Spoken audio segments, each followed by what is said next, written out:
Hi, I'm Addie. I'm a videographer and video editor for Black Music Canada.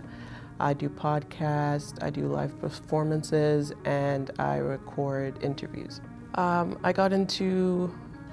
I got into photography when I was like around 16, and then I took a class, a video recording class in high school, and that got me into videography.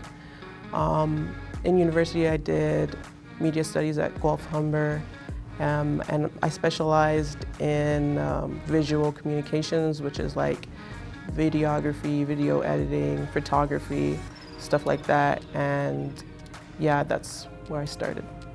So after I graduated from Guelph Humber, I just applied to a bunch of different places for like videography jobs. I was fortunate enough to get a job at Black Music Canada around 2 or 3 months after of applying. I really enjoy being a camera person because I get to meet a lot of new people and I like to capture moments. So through this job, I'm able to do that. One of the biggest challenges of being a camera person is learning to be adaptable, especially with working with artists. They have like tight schedules and sometimes they come late, and then there's the weather and there's lighting and stuff like that, depending on where we're shooting. So just learning to be adaptable and that anything can change and learning to work with it.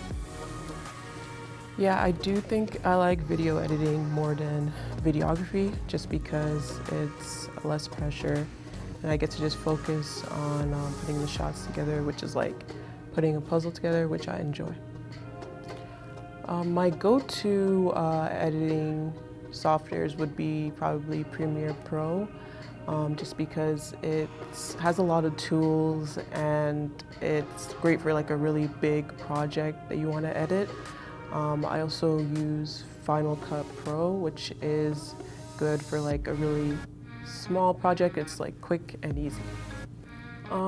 Some techniques I've learned while editing is color grading. You know, shots sometimes are not always the best lit when you're filming, so learning to be able to color grade afterwards is very important. I feel like I'm very good at that because even shots, I can usually tell straight away when they're not properly color graded, and you know, like different angles, being able to match them up and stuff like that. Some challenges of video editing, I would say, is probably timing. Like sometimes you have to meet like a certain deadline, but you want the video to be perfect. So balancing that out and trying to make sure the video is as good as it can be, but also meeting those deadlines is one of the biggest challenges.